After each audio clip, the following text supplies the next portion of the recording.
Le petit chaperon rouge. Il était une fois une petite fille de village, la plus jolie qu'on ait eu su voir. Qu'on ait pu se voir? Oui, c'est de l'ancien français, papa. Reste concentré. Sa mère en était folle, et sa grand-mère plus folle encore. Cette bonne femme lui fit faire un petit chaperon rouge, qui lui allait si bien que partout on l'appelait le petit chaperon rouge. Papa? Quoi? Pourquoi t'es habillé comme ça? Bah, c'est un chaperon, c'est ça un chaperon, c'est genre comme une couverture. Mais qu'est-ce qui ne va pas chez toi pour dire que moi je te dis un chaperon rouge? Là, t'es un chaperon bleu. Oh, c'est pas grave, c'est en noir et blanc, les gens ils verront pas. De toute façon, j'ai pas trouvé de chaperon rouge, vas-y. Et de toute façon, toi t'es que dans l'arnaque. Un jour, sa mère ayant fait et fait des galettes. Papa, c'est quoi ça? Quoi? Bah, on a dit des galettes, pas de Larissa. J'ai pas de galette. Bon, vas-y, fais comme tu veux, moi je continue l'histoire. Lui dit, va voir comment se porte ta mère grande. Ta mère grand? Oui, Oh, c'est du Verlan ton histoire? je sais pas, c'est écrit comme ça. Car on m'a dit qu'elle était malade. Porte-lui une galette et ce petit pot de beurre.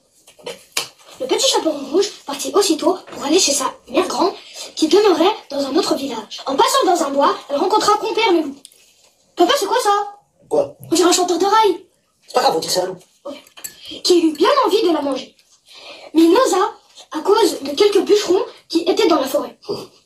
Il lui demanda où elle allait. Oh là! La pauvre enfant, qui ne savait pas qu'il était dangereux de s'arrêter à écouter un loup, lui dit « Je vais voir ma mère grand » et lui porter une galette avec un petit pot de beurre que ma mère lui envoie. Demeure-t-elle loin? Elle est de quel quartier? Oh oui, dit le petit chaperon rouge, c'est par-delà le moulin que vous voyez tout là-bas à la première maison du village. C'est très loin. Eh bien, dit le loup, je veux l'aller voir aussi. Je veux l'aller voir aussi? C'est quoi, c'est dans l'ancien français? Je m'y en vais par ce chemin ici, et toi par ce chemin-là. Et nous verrons qui plutôt y ira.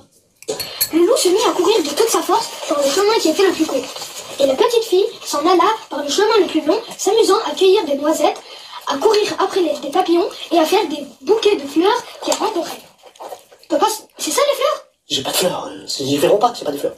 Oh. Le loup ne fut pas longtemps à arriver à la maison de la mère grand, il heurte toc toc. Toc toc toc! Qui est là? Ah! C'est qui est là? Mais papa, on dirait la grand-mère berbère qu'on a au Maroc. C'est pas grave. Elle est C'est là! la fille, le petit chaperon rouge, dit le loup en contrefaisant sa voix. C'est moi, le petit chaperon rouge. Qui vous apporte une galette et un petit pot de beurre que ma mère vous envoie. La bonne mère grand, qui était dans son lit à cause qu'elle se trouvait un peu mal, Je suis malade. lui cria, tire la chevillette, la bobinette chèvera. Ah! Ouvre la porte, là! Le loup tira la chevillette et la porte s'ouvrit. Il se jeta sur la bonne femme et la dévora en mordant. Car il avait plus de 3 jours qu'il n'avait mangé. Oh, j'avais la dalle. Ensuite, il ferma la porte et s'alla se coucher dans le lit de la mère grand, en attendant le petit chaperon rouge qui, quelques temps après, vint heurter à la porte. Toc toc toc! Ch'coute! Qui est là? C'est qui dit là? Le petit chaperon rouge, qui entendit la grosse voix du loup, eut peur d'abord, mais croyant que sa mère grand était enrhumée, répondit « C'est votre fille, le petit chaperon rouge, qui vous apporte une galette et un petit pot de beurre que ma mère vous envoie. » C'est moi, mamie. Le loup lui cria en adoucissant un peu sa voix « Tire la chevillette et la bobinette chère. » Ah! Tire la chevillette, la bobinette, on va sauver là. Le petit chaperon rouge tira la chevillette et la porte s'ouvrit. Le loup, la voyant entrer, lui dit en se cachant dans le lit sous la couverture « Mets la galette et le petit pot de beurre sur la huche et viens te coucher avec moi. » Ah, tu vas voir qu'est-ce qu'il va t'arriver. Oh.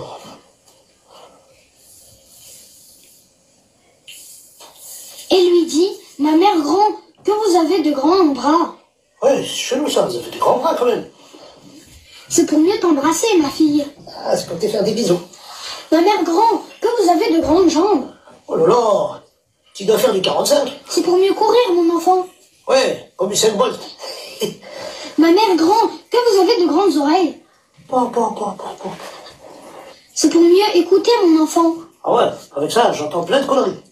Ma mère grand, que vous avez de grands yeux. Oh là là, vous n'avez pas trouvé de lunettes à votre taille. C'est pour mieux voir, mon enfant.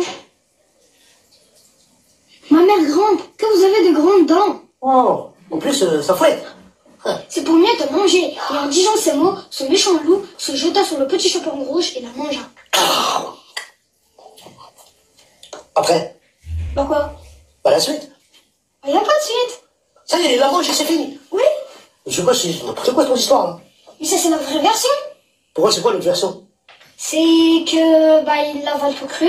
Ouais. Donc, la grand-mère, le petit chaperon rouge, il se retrouve bloqué à l'intérieur du ventre. Ouais. Et un chasseur vient par hasard. Par hasard. Il entend le bruit. Donc, il découpe le ventre du loup. Ouais. Et le petit chaperon rouge et la grand-mère, ils sortent. Du ventre. Oui.